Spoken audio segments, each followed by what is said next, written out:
wabarakatuh.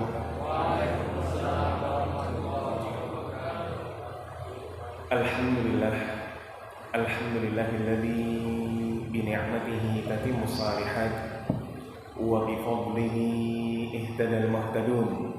Allahumma salli wa sallim ala habibina wa qudwatina Muhammad sallallahu alaihi wa ala alihi wa sallam wa man ihtada bi hadihi wa istanna bi sunnatihi wa ihtada bi qudwatihi ila yaumiddin, amma ba'd. Alhamdulillah, ikhwatal iman, ahbakumullah, para jamaah sekalian, bapak-bapak dan ibu-ibu, ayahanda dan ibunda yang mencintai sunnah dan dicintai oleh Allah Azza wa Jalla.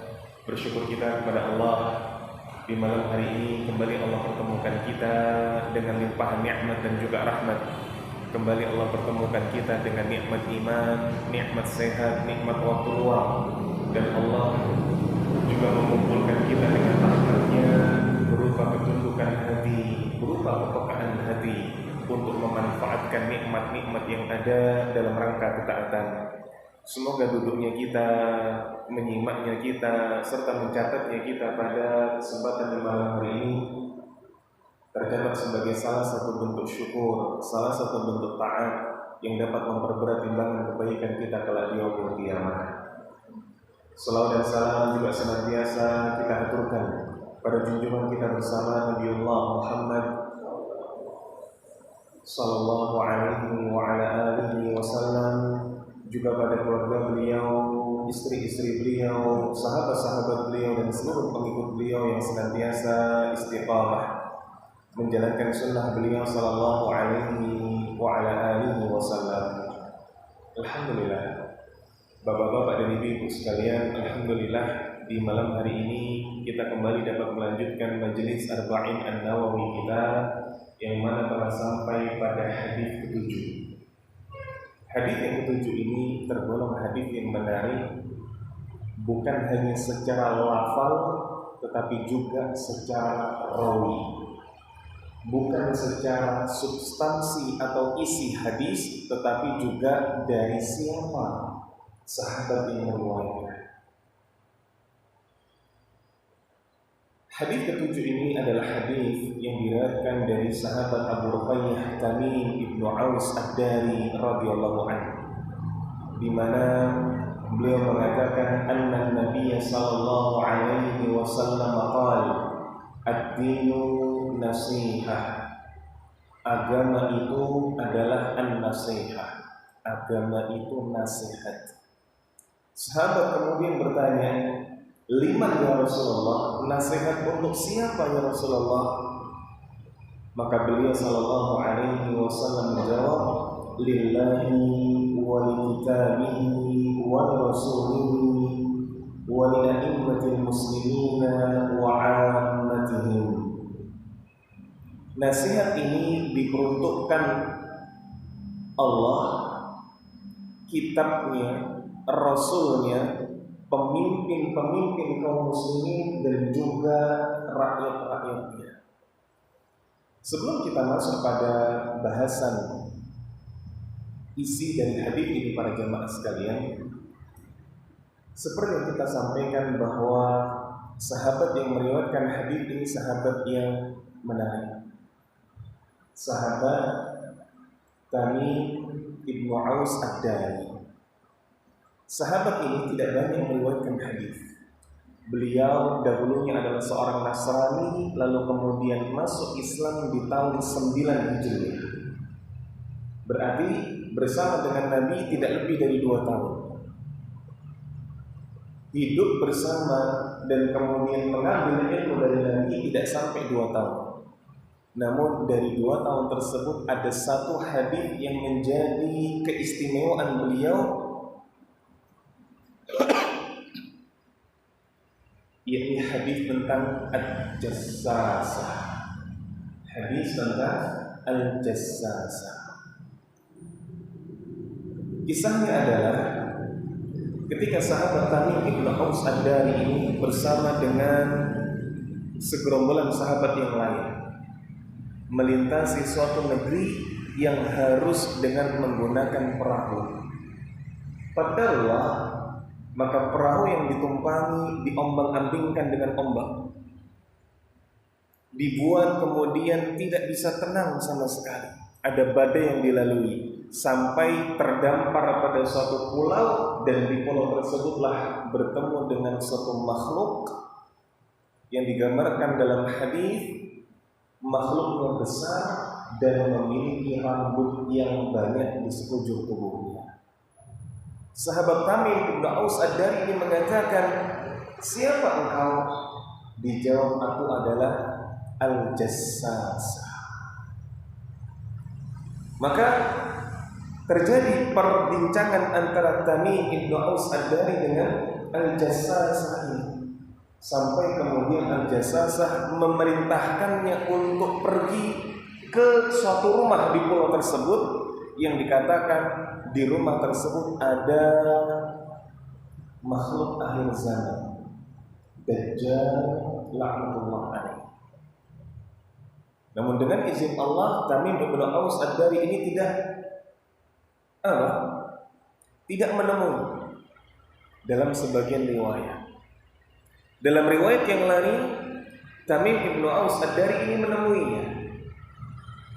Ketika selesai disampaikan kepada Nabi setibanya di Madinah. Lalu Nabi tatkala mendengar kisah tersebut dari Tamim Ibnu Aus Ad-Dari, Nabi membenarkannya.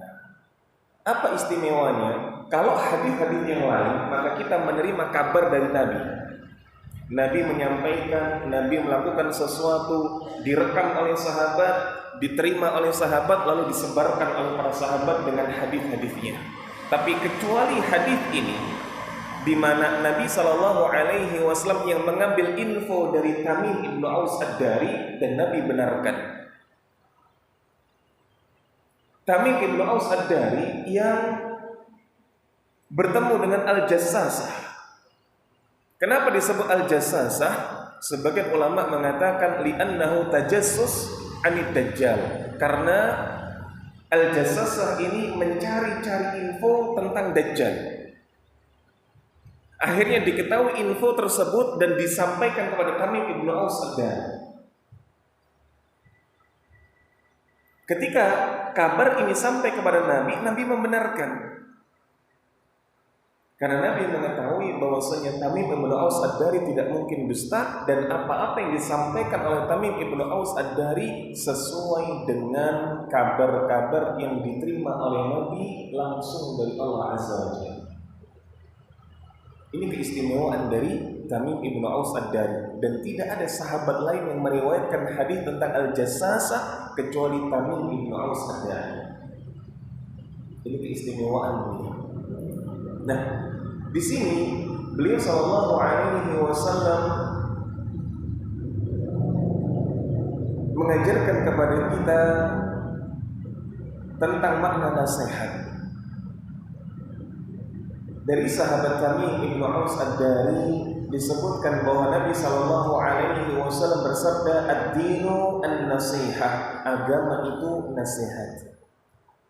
Perlu dicatat bapak-bapak dan ibu sekalian, para jamaah yang mencintai sunnah dan dicintai oleh Allah Azza wa Jalla, jangan kita mempersempit makna nasihat dengan istilah dalam bahasa Indonesia. Jangan kita membuat makna dalam hadis an-nasihah ini terkungkung dengan bahasa Indonesia. Kalau dalam bahasa Indonesia, nasihat ini berarti nuturi, ngasih wejangan dan lain sebagainya. Tapi tidak demikian dalam bahasa Arab. Makanya disebut ad-dinu an-nasihah, agama ini nasihat. Untuk siapa nasihatnya?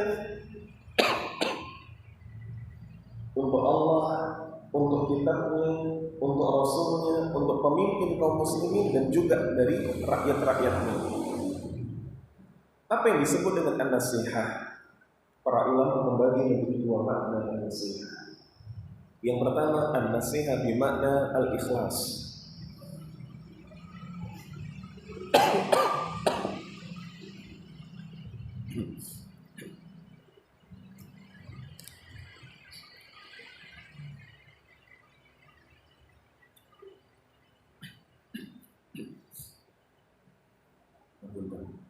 ada dua makna an-nasihah. Yang pertama, an-nasihah diartikan dengan keikhlasan. Yang kedua, an-nasihah isalul khair atau iradul khair, memberikan kebaikan atau menyampaikan kebaikan. Sehingga ketika dimaknai ad-dinun nasihat, agama ini adalah kebaikan, agama ini adalah nasihat, berarti agama ini adalah ketulusan, agama ini adalah memberikan kebaikan. Untuk siapa? Untuk Allah, berarti ketulusan untuk Allah, berarti memberikan kebaikan kepada Allah. Untuk siapa? Untuk kitabnya, berarti ketulusan kepada kitab Allah, berarti memberikan kebaikan untuk kitabnya Allah. Ini makna dari hadis ini. Sehingga jangan kemudian kita sempitkan makna nasihat ini dalam istilah bahasa Indonesia, karena berbeda. Kalau nasihat ini kita sempitkan ke dalam makna bahasa Indonesia, maka kita sama seperti mengkerdilkan makna dari hadis ini. Karena para ulama menyebutkan hadis ini memiliki banyak sekali keutamaan. Di antara yang mengatakan demikian adalah para ulama Hanabilah, para ulama Hambali. Sebagian di antara mereka mengatakan hadis ini mengandung 1/4 dari kandungan agama. Mengandung 1/4 dari kandungan agama. Kenapa? Karena ketika kita membahas agama ini, selain berkaitan dengan hukum-hukum sesama manusia, maka kita akan dapati hukum-hukum yang mengatur tentang bagaimana kita dengan Allah, bagaimana kita dengan kitab Allah, bagaimana kita dengan Rasulullah, dan bagaimana kita dengan suatu peradaban, pemimpin kaum muslimin ataupun rakyat-rakyatnya. Baik, ikhwatal iman, ahbakumullah. Apa yang bisa kita petik dari hadis ini? Yang bisa kita petik dari hadis ini, yang pertama adalah an-nasihatu lillah, ketulusan kepada Allah Azza wa Jalla. Ketulusan kepada Allah Azza wa Jalla. Tadi telah kita sampaikan bahwa an-nasihah dapat diartikan dengan ketulusan atau keikhlasan. Apa yang dimaksud dengan ketulusan kepada Allah? Yang dimaksud ketulusan kepada Allah yakni memberikan hak-haknya Allah, memberikan kebaikan untuk Allah. Berarti haknya Allah kita tunaikan. Apa haknya Allah? Dalam hadis Nabi sallallahu alaihi wasallam mengatakan, "Atadri ma haqqullahu 'alal 'ibad?" Apakah engkau tahu haknya Allah terhadap hamba? Sahabat yang ditanya mengatakan, "Allah wa rasuluhu a'lam." Hanya Allah dan Rasulnya yang tahu. Nabi kemudian mengatakan, haknya Allah atas hamba adalah diibadahi satu-satunya dan tidak disekutukan dengan apapun itu. Maka makna dari ad-dinu nasihat, yakni an-nasihatu lillah, nasihat untuk Allah, ketulusan untuk Allah, berarti kita memberikan haknya Allah berupa tauhid. Memberikan haknya Allah berupa tauhid. Apakah hanya tauhid saja? Tauhid ini corong besarnya. Ketika seseorang tauhidnya benar, ibadahnya pasti benar. Sehingga ketika kemudian seseorang ini menunaikan haknya Allah dengan mentauhidkan Allah, pasti dalam praktek ibadah yang lainnya ia pun benar. Salatnya benar, puasanya benar, sedekahnya benar, dan lain sebagainya. Karenanya bapak-bapak dan ibu-ibu sekalian, ayahanda dan ibunda yang mencintai sunnah dan dicintai oleh Allah Azza wa Jalla, ketika kita maknai nasihat ini adalah ketulusan, berarti dalam beribadah kepada Allah kita tidak menyandingkannya dengan sekutu apapun. Karena bentuk kesyirikan itu macam-macam. Bentuk kesyirikan itu bukan hanya kemudian tidak menyembah Allah, Menyembah Allah tetap, tapi kemudian menghadirkan sekutu bagi Allah, ini kesyirikan. Contohnya, ketika kemudian seseorang ini beribadahnya kepada Allah, menyembahnya kepada Allah, tapi di sisi yang lain dia masih percaya dengan zodiak. Ia tatkala salat mengatakan bagaimana Allah itu as-samad, tempat bergantung, tempat bersandar, tetapi di sisi yang lain dia masih bersandar kepada zodiak, maka berarti menjadikan hal lain sekutu bagi Allah, menjadikan sesuatu yang lain yang notabene makhluk sekutu bagi Allah, yakni zodiak. Berarti ini kesyirikan. Sehingga keliru kalau ada sebagian di antara kita memaknai syirik itu berarti nggak lagi nyembah Allah. Ada orang masih nyembah Allah tapi syirik. Kenapa? Karena dengan adanya Allah, ia masih butuh sesembahan yang lain, seakan-akan menjadikan sekutu bagi Allah. Termasuk bentuk kesyirikan adalah menganggap untuk beribadah kepada Allah butuh wasilah, butuh perantara. Misal, sebagian di antara saudara-saudara kita ketika memiliki hobi punten ziarah kubur, ziarah wali, sampai pada tingkat yang hulu, sampai pada tingkat yang berlebih, seakan-akan tidak afdal kalau pergi ke Baitullah, haji ataupun umrah tapi belum pernah ziarah wali. Laras apa mboten? Terjadi hal seperti ini. Bahkan sampai pada taraf ketika kemudian punya uang puluhan juta, ayo daftar haji, ayo daftar umrah, enggak, pengennya apa? Ziarah wali. Ketika kemudian kita dudukkan permasalahannya, kenapa kok ziarah wali? Di sana potensi besar kesyirikan sangat terbuka. Maka dia menolak. Enggak. Kita ziarah wali itu bukan praktek syirik. Kita ziarah wali itu dalam rangka taqarrub kepada Allah. Kita berdoanya kepada Allah. Tetapi ketika kita berdoa kepada Allah, kemudian di samping kuburan atau mungkin di tempat-tempat yang dikeramatkan, maka menjadi lebih didengar oleh Allah, menjadi lebih dikabulkan oleh Allah.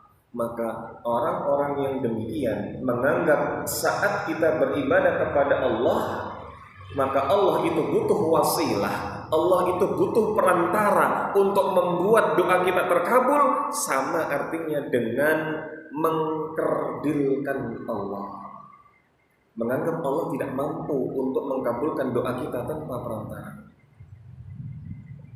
Sebagian ketika dinasehati berkaitan dengan ziarah kubur akan mengatakan, enggak, ini bukan praktek kesyirikan. Kita ziarah kubur ini punten untuk mengingat kematian. Maka pertanyaan besarnya, kalau memang ziarah wali ini adalah untuk mengingat kematian, kenapa harus di tempatnya wali? Bukankah ziarah kubur ketika dikatakan dalam hadis, yakni melembutkan hati, membuat hati ini pun tidak karatan, ini berlaku pada semua kuburan, bukan cuma kuburan yang wali. Maka ziarah kubur itu kebaikannya untuk kita, bukan untuk penghuni kubur. Ini kaidah yang perlu dipahami. Ketika sebagian di antara kita, ayo kita ziarah kubur mengingat kematian, ayo kita ziarah ke sana karena di sana kita akan lebih tentram hatinya, mengingat kematian dan lain sebagainya. Perlu digarisbawahi, ziarah kubur itu kebaikannya untuk kita, bukan kepada penghuni kubur. Bagaimana kok tidak memberikan kepada penghuni kubur? Bukankah ketika kita ziarah kubur, lalu kemudian kita mendoakan sang penghuni kubur? Ya, kita mendoakan sang penghuni kubur. Tapi mendoakan sang penghuni kubur tidak harus di samping kuburnya. Nabi SAW mengatakan, Innal qalba tasda'u kama yasda'ul hadid. Hati itu bisa karatan sebagaimana besi itu karatan. Sahabat mengatakan, fa kaifa jila'uha ya Rasulullah? Gimana cara ngobatinya ya Rasulullah? Ziyaratul qubur wa tilawatul Quran. Ziarah kubur dan tilawah Al-Quran. Ini Nabi jadikan hadisnya umum. Beliau tidak menjadikan ziarah kubur para syuhada Badr, ziarah kubur para syuhada Uhud. Tidak, beliau umumkan ziaratul kubur wa tilawatul Quran. Tidak kok kemudian dengan kubur tertentu. Semua kuburan itu menenangkan hati kita. Maka poin pentingnya di sini, bukan kita ziarah kubur ini untuk apa? Memberikan kebaikan bagi penghuni kubur. Untuk memberikan kebaikan pada penghuni kubur, punten, bisa di mana saja, bisa kapan saja. Alangkah tidak adilnya Islam ketika ziarah kubur ini berarti memberikan kebaikan kepada penghuni kubur. Lalu bagaimana nasib orang-orang yang tenggelam di lautan? Lalu bagaimana nasib orang-orang yang hilang di pegunungan? Lalu bagaimana nasib orang-orang yang dia terbakar sehingga tidak memiliki jasad untuk dikuburkan? Berarti tidak bisa kita memberikan kebaikan kepadanya karena tidak ada kuburannya. Begitu pula sebagian di antara kita tatkala memahami bahwa ziarah kubur dan tilawatul Quran ini melembutkan hati, ada sebagian di antara kita yang keliru ketika ingin melembutkan hati dengan tilawah Al-Quran. Saking tidak akrabnya dengan Al-Quran, seakan-akan bingung mau mulai dari mana baca Qurannya. Ketika mungkin hati sedang gelisah, ketika mungkin hati ini sedang sedih, maka dia ambil mushaf, dia buka. Kok pas dibuka surat Al-Kahfi, mau baca Bismillahirrahmanirrahim, ingat, oh ini bukan hari Jumat, buka yang lain. Nah, ini kan musibah. Maka tilawatul Quran disebut sebagai hal yang bisa melunakkan hati kita. Ini bacaan Quran manapun, sehingga kita tidak perlu pusing. Kalau kita sedang sedih, ambil mushaf, buka lembaran manapun, baca. Buka lembaran manapun, baca. Tidak perlu kok kemudian ini hari apa, maka baca hari ini. Ini tanggal berapa? Oh sekarang tanggal 25. Apa surat ke-25? Tidak perlu seribet itu. Tidak perlu seribet itu. Baik. Berikutnya, setelah ad-dinu nasihah, yakni an-nasihatu lillah, nasihat untuk Allah, maka berikutnya adalah an-nasihah li kitabi, nasihat untuk kitabnya, ketulusan kepada kitabnya atau kebaikan yang kita berikan kepada kitabnya, yakni Al-Quran. Bagaimana ketulusan kepada Al-Quran? Ketulusan kepada Al-Quran dapat kita berikan, dapat kita lakukan dengan memuliakan Al-Quran sebagaimana mestinya. Dalam khutbah-khutbah Jumat sering khatib mengatakan fa inna asdaqal hadithi kitabullah. Sebaik-baik perkataan, semulia-mulia perkataan adalah kitabullah, Al-Qur'anul Karim. Maka sebaik-baik zikir adalah Al-Qur'anul Karim. Kalau kemudian kita mengaku cinta kepada Allah, mengaku cinta kepada Nabi Sallallahu Alaihi Wasallam, maka hal yang perlu diperhatikan adalah bagaimana tingkat kedekatan kita dengan Al-Quran.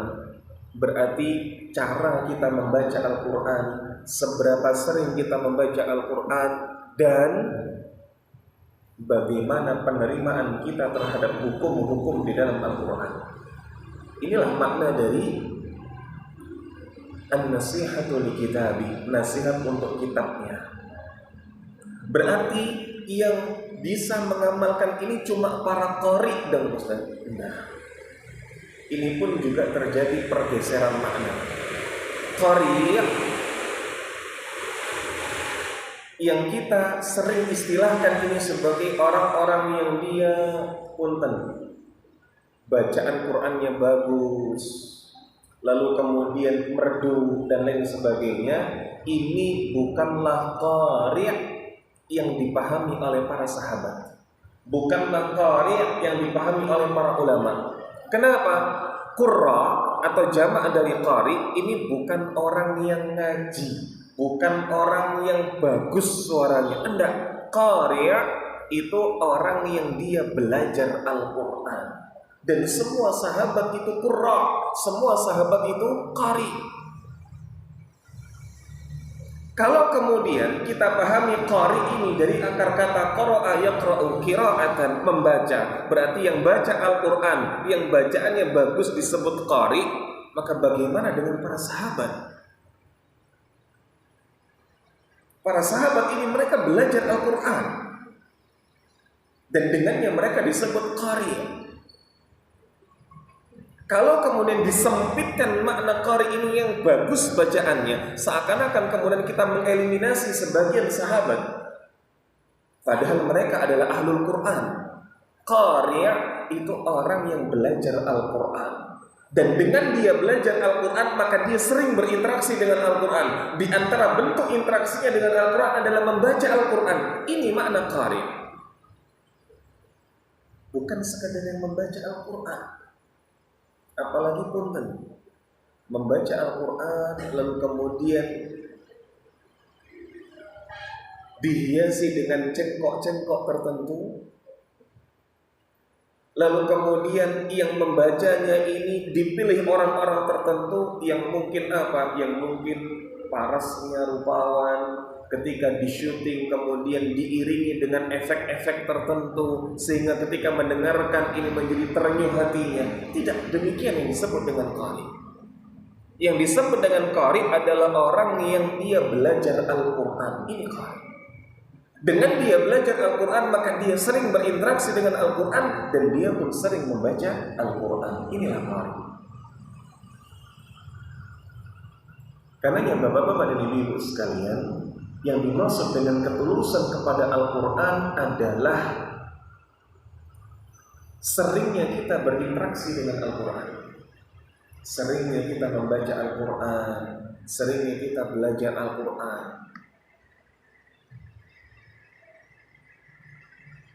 Dan orang-orang yang dekat dengan Al-Quran memiliki julukan khusus dalam tinjauan syariat. Nabi sallallahu alaihi wasallam bersabda, "Ahlul Quran huwa ahlullah wa khassatuh."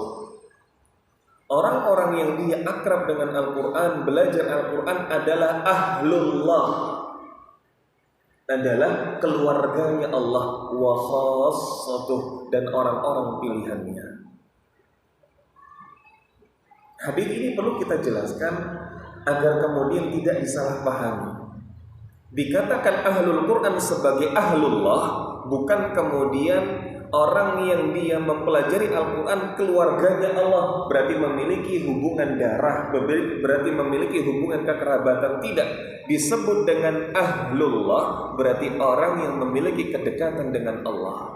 Ahlul bait, pemilik rumah, orang yang dekat dengan rumah. Maka ahlul Quran ahlullahi wa khassatuh. Ahlul Quran adalah keluarganya Allah dan orang-orang pilihannya, karena memang orang-orang yang dekat dengan Al-Quran sama artinya dekat dengan Allah. Ini makna dari ahlullah wa khassatuh. Maka orang-orang yang dekat dengan Al-Quran memiliki julukan. Apa julukannya? Ahlullah, orang-orang yang dekat dengan Allah, wa khassatuh, orang-orang pilihannya Allah. Ini julukan khusus bagi orang-orang yang ia mempelajari Al-Quran. Baik. Berkaitan dengan membaca Al-Quran, maka ada beberapa hal yang perlu diperhatikan. Adab dalam membaca Al-Quran sering diantara kita masih goncang dalam memahaminya. Di antara adab dalam membaca Al-Quran itu adalah membaca dengan tartil dan tajwid. Membaca dengan tartil dan tajwid. Apa sebetulnya makna tartil? Apa maknanya?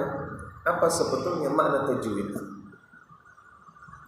Tartil itu membacanya dengan perlahan. Tajwid itu membacanya dengan aturan. Nah, berkaitan dengan tajwid, bukan kemudian tajwid ini adalah hal-hal yang rinci yang kita dapati dalam pelajaran tajwid sekarang, tidak. Para ulama ketika ditanya, di antaranya Syekh Sulaiman Ar-Ruhaini, beliau pernah ditanya, apa hukum membaca Al-Quran dengan tajwid? Beliau mengatakan mandubun, sunnah. Loh, berarti membaca Quran sesuai tajwid itu sunnah. Maka di sini yang perlu digarisbawahi, tajwid ini apa? Tajwid ini apa? Tajwid yang dipahami oleh para ulama, tajwid yang dipahami oleh para ulama adalah makharijul huruf. Bukan punten antara mad jaiz munfasil, mad wajib muttasil, mad arid disukun, bukan demikian. Sehingga yang wajib dalam tajwid itu makharijul huruf. Adapun hukum ketika tanwin bertemu dengan ba masalah, atau ketika tanwin bertemu dengan lam masalah, atau hamzah ketika berjumpa dengan alif di luar huruf, di dalam huruf, ini bukan tajwid menurut para ulama terdahulu. Tajwid menurut para ulama terdahulu adalah makharijul huruf, dan inilah yang wajib. Inilah yang wajib. Kenapa kok makharijul huruf yang wajib, sementara bacaan 2 ketukan, 4 ketukan, 6 ketukan ini tidak wajib? Karena yang dikatakan wajib adalah hal-hal yang berkaitan dengan Al-Quran yang bisa merubah makna. Subhanallah. Ngapunten. Yang bisa merubah makna atau yang tidak bisa merubah makna. Ini makna tajwid. Maka punten, ada orang yang dia membaca Al-Qur'annya indah suaranya, tetapi makharijul hurufnya tidak tepat. A dibaca A, atau mungkin sebagian di antara kita yang sudah kebiasaan dibaca ngam. Ini artinya berubah. Maka inilah yang kemudian ditekankan oleh para ulama, dikatakan wajib. Adapun bacaan tajwid seperti tanwin bertemu dengan huruf hijaiyah, alif, ba, ta, fa, dan lain sebagainya, ini sunnah. Makanya kalau panjenengan ikuti di antara para imam Masjidil Haram, misalnya Syekh Al-Matrud, ini beliau tidak akan kita dapati bacaan 4 ketukan bahkan 6 ketukan, tidak ada. Bacaannya cepat. Berbeda mungkin seperti Syekh Misyari Ar-Rasyid, maka beliau panjang, gunnahnya dapat, tetapi tidak semua qari demikian. Karena menurut qari, menurut para ulama, yang tepat dari tajwid itu makharijul hurufnya. Makharijul hurufnya. Baik.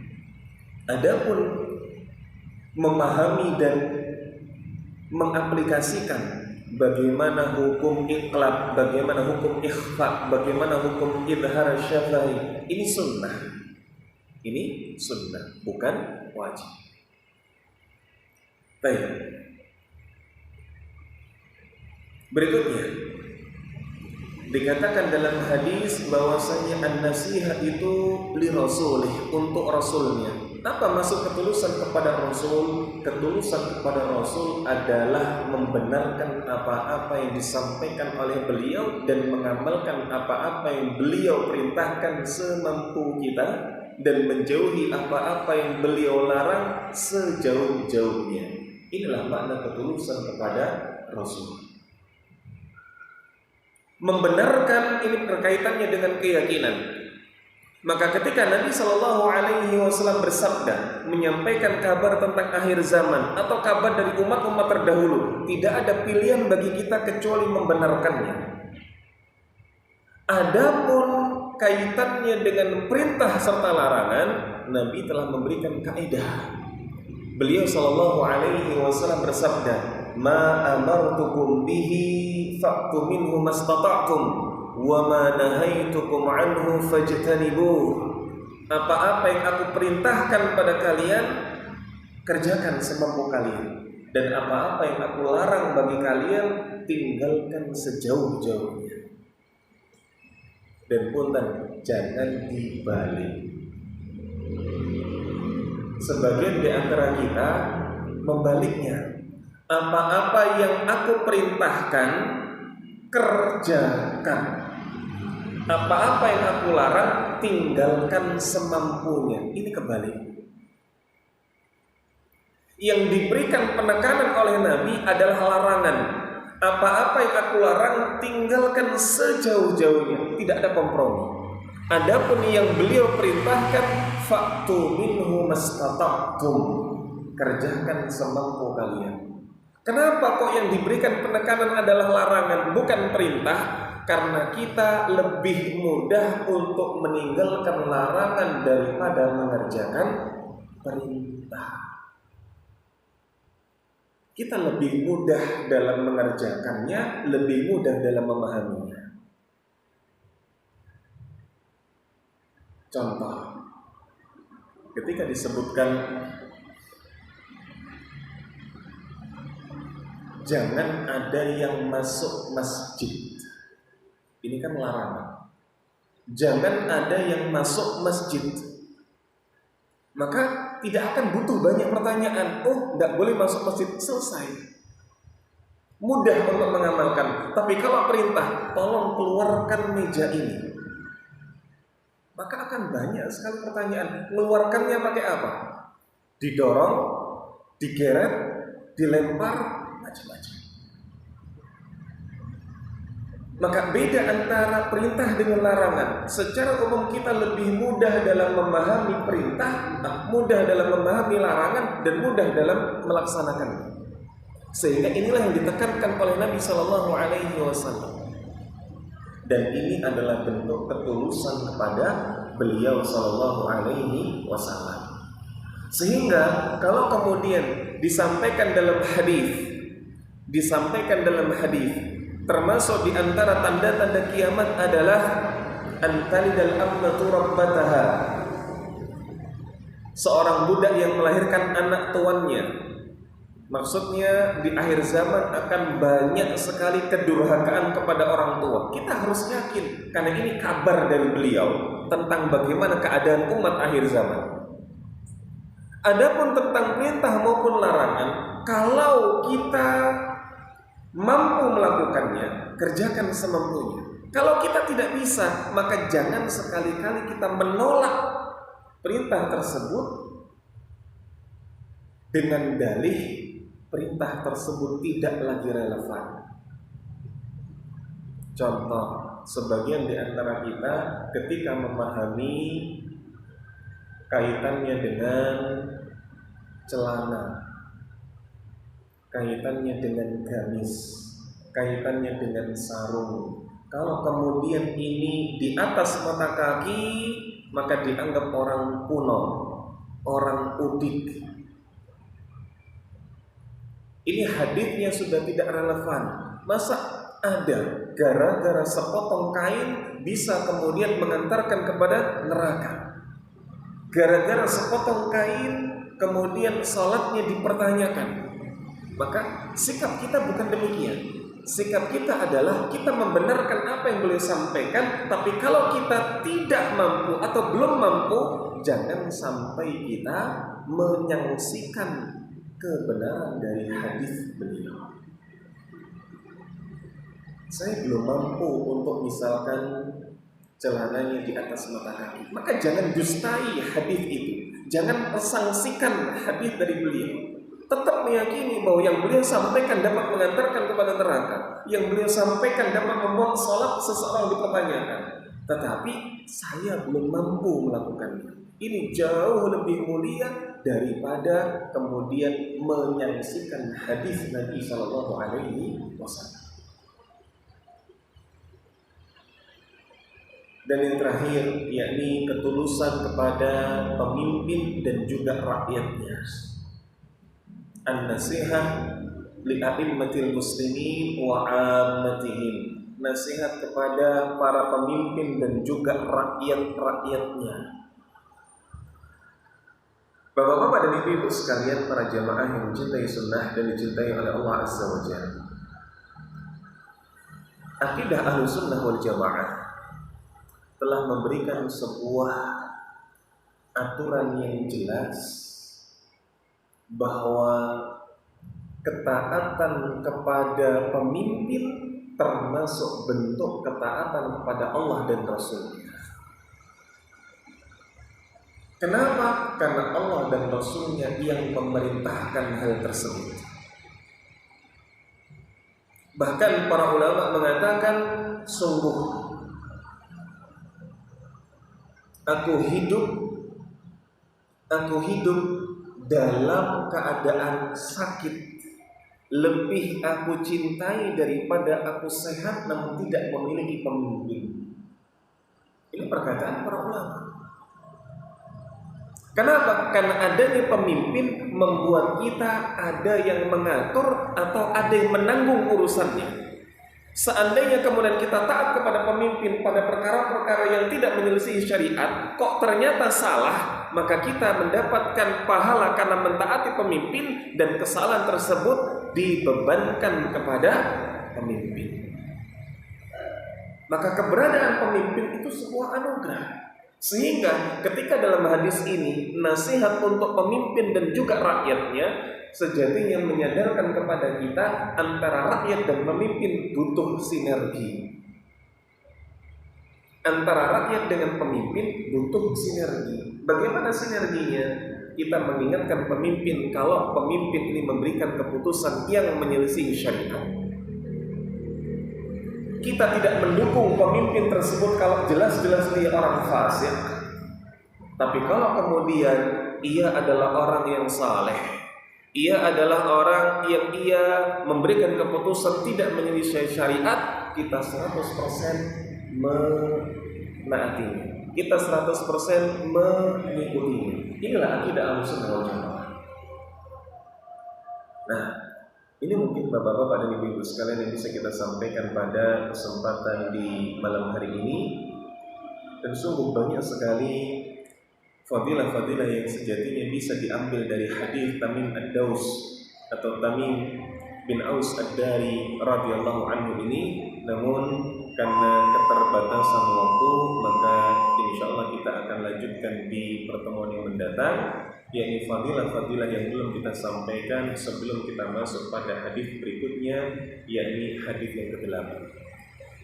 Wassallallahu ala nabiyyina wa ala alihi wa sahbihi wa mawala. Kita dengarkan adab terlebih dahulu, baru ada sesi tanya jawab.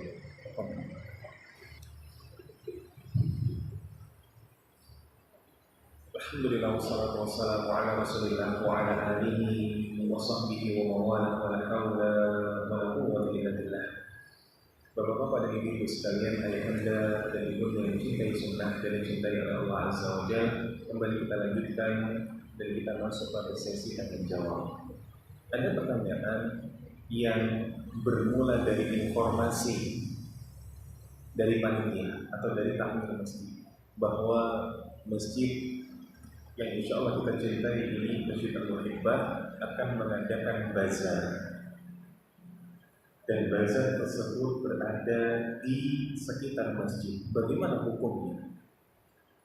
Sedangkan kita tahu bersama bahwasanya jual beli adalah sesuatu yang mamnu'un fil masjid, terlarang di masjid. Segala bentuk jual beli itu terlarang. Segala bentuk jual beli itu terlarang. Lalu apa hal-hal yang berkaitan dengan muamalah boleh di masjid selain jual beli? entah itu jual beli barang atau jual beli jasa. Contoh yang boleh dalam perkara muamalah di masjid seperti pembayaran hutang piutang, ini boleh. Pemberian hadiah, ini boleh. Tetapi segala bentuk jual beli, baik itu barang ataupun jasa, tidak boleh. Bagaimana kalau bazar? Bazarnya kalau di masjid jelas tidak boleh. Bahkan kalau ada yang membolehkan, na'udzubillah, maka dia keluar dari apa-apa yang disepakati oleh ulama Ahlussunnah wal Jamaah, alias bisa dikatakan itu ulama yang sul. Karena terlarangnya jual beli di masjid ini ijma' para ulama. Nabi sallallahu alaihi wasallam mengatakan dalam hadis riwayat Imam Muslim, "Innama hiya li dzikrillah azza wa jalla was salati wa tilawatil Qur'an." Sejatinya masjid itu dibangun untuk apa? Untuk zikrullah, untuk salat, untuk tilawatul Qur'an. Ini hukum asal dari masjid dibangun. Lalu bagaimana kalau jualannya itu di teras masjid? Atau punten, jualannya itu tadi saya mendengar kabar kalau seandainya hujan maka dipindah ke basement. Bazarnya di teras masjid atau bazarnya di basement. Bapak-bapak dan ibu sekalian, dalam sebuah kaidah disebutkan al-harimu lahu huwa hukmun ma huwa harimun lahu. Al-harimu lahu huwa hukmun ma harimun lahu. Sesuatu yang berada di sekeliling daerah terlarang memiliki hukum sama seperti daerah terlarang. Dan kita telah bahas hadis ini. Hadis keberapa, Pak? Hadis yang lalu. Innal halala bayyinun wa innal harama bayyinun wa bainahuma umurun mushtabihat. Yang halal sudah cetok, yang haram sudah cetok, dan di antara keduanya adalah perkara-perkara syubhat. Nabi katakan dalam hadis tersebut, ini perumpamaan ketika seseorang tenggelam dalam perkara syubhat sama seperti ketika seseorang yang menggembalakan dombanya di daerah terlarang atau sekeliling daerah terlarang, sangat mungkin dombanya masuk ke daerah terlarang. Maka daerah terlarangnya Allah adalah hal-hal yang diharamkan. Maka berarti sekeliling daerah-daerah terlarang ini juga sesuatu yang diharamkan atau sesuatu yang tidak pantas untuk dilakukan. Maka kalau itu terasnya apa? Terasnya masjid, ya sudah, hukumnya sama seperti hukum masjid. Di mana di basement? Basementnya siapa? Basementnya masjid. Ya sudah, hukumnya sama seperti hukum masjid. Al-harimu lahu huwa hukmun ma huwa harimun lahu. Sekeliling daerah terlarang itu hukumnya sama seperti daerah terlarang. Maka bagaimana kalau bagaimana kalau sudah ada pemisah? Kalau sudah ada pemisah sehingga tidak lagi bisa disebut itu miliknya masjid, misal dipisahkan dengan pagar, misal dipisahkan dengan jalan, maka hukumnya sudah berbeda. Misal ada masjid, ini masjid, lalu di sini sudah diberikan pagar, maka ini terasnya masjid. Lalu kalau kemudian di pagar ini ada trotoarnya, emperan, mungkin ada mengistilahkan, boleh tidak jualan di sini? Boleh tidak, Pak?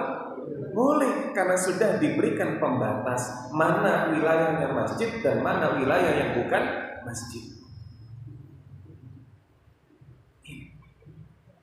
Maka kalau mau mengadakan bazar pun jangan mungkin di teras depan seperti tempat parkir motor, jangan di situ. Atau juga jangan di basement. Lalu di mana? Mungkin bisa di seberang. insya Allah ini akan selamat dan tidak ada khilaf di kalangan para ulama. Tidak ada khilaf di kalangan para ulama. Sehingga ketika kita kemudian mengadakan bazar di sana, walaupun atas nama masjid, hati tenteram. Hati tenteram. Nah, ada pertanyaan pula, bagaimana kalau bekam di masjid? Punten, bekamnya ini bagaimana? Bekamnya ini adalah ijarah atau bekamnya ini sukarela? Kalau bekamnya ijarah, jual beli, ini jual beli jasa, maka tidak boleh terlarang. Tapi kalau bekamnya ini adalah sini tak bekam sukarela, gratis, tis, lah ini mau dong. Ini namanya sama seperti sedekah. Maka segala bentuk jual beli, baik itu jual beli jasa ataupun jual beli barang, ini semuanya terlarang di masjid. Nah, wallahu a'lam bishawab. Ada pertanyaan lagi Bapak-bapak Ibu? Sambung. Baik. Nasihat kepada kawannya. Yang pertama kan nasihat kepada Allah. Terus kita kan jelas nggak boleh sering. Yang pertama adalah jarak ke warga. Kalau ini saya punya travel ya, disewa oleh sejarah ini kira-kira hukumnya gimana? Yang kedua, nasihat kepada Rasulullah ya. Dari jalan adalah makanya itu gamis juga ya. Itu kalau Rasulullah pakai gamis, Abu Jahal juga pakai gamis. Ya sebenarnya ini budaya atau syariat agama? Baik. Alhamdulillah wassalatu wassalamu ala Rasulillah wa ala alihi wa sahbihi wa ala haula wala quwwata illa billah. Masyaallah. Yang punya travel, yang punya travel ingin memperjelas. Ketika tadi disebutkan bahwa ziarah kubur atau ziarah wali adalah hal yang sebaiknya benar-benar dijauhi. Kalau niatnya hanya untuk mengingat kematian, karena mengingat kematian tidak harus di ziarah wali. Maka bagaimana kalau kita punya kendaraan, punya travel, lalu kemudian disewa untuk ziarah wali? Seandainya penyewa ini sudah menyampaikan kalau saya sewa untuk ziarah wali, maka kalau menjenengan iakan sama seperti ta'awanu 'alal itsmi wal 'udwan. Sama seperti tolong menolong dalam dosa dan permusuhan. Berarti tidak boleh. Lain cerita kalau Pak saya sewa ya, oh iya berapa hari? 1 bulan. Alhamdulillah. Kan senang yang punya travel. Setelah dikembalikan 1 bulan, kok kemudian kita lihat ada struk parkir ke Wali Songo misalkan. Ya sudah, itu sudah di luar wewenang kita. Itu sudah di luar wewenang kita. Adapun tadi kita sampaikan berkaitan dengan gamis, bukan gamisnya, tapi bagaimana seruan Nabi untuk tidak isbal, untuk tidak punten celana, gamis, sarung nyeret. Bukan tentang pakaian gamisnya. Kalau tentang pakaian gamisnya, maka ini cenderung kepada budaya. Karena apa-apa yang dilakukan oleh Nabi Shallallahu Alaihi Wasallam tidak semuanya dihukumi sunnah. Perhatikan, semua yang dilakukan oleh Nabi tidak semua dihukumi sunnah. Rambut Nabi pernah rambut sebahu. Apakah kemudian hukum rambut sebahu sunnah? Uban Nabi itu tidak lebih dari 20 helai. Apakah kalau ubanan maka berarti tidak sesuai dengan sunnah Nabi? Tidak semua yang ada dalam diri Nabi kemudian kita pahami itu sunnah 100%. Ada bagian dari jibili atau ada bagian yang sifatnya sifatnya itu kebudayaan atau kebiasaan, termasuk pakai. Wallahu a'lam bishawab. Ini mungkin yang bisa kita sampaikan. Wassallallahu ala nabiyyina wa ala alihi wa sahbihi wa mawala. Akhiru kalamu akhiru da'wana alhamdulillahi rabbil rabbil alamin. Assalamualaikum warahmatullahi wabarakatuh.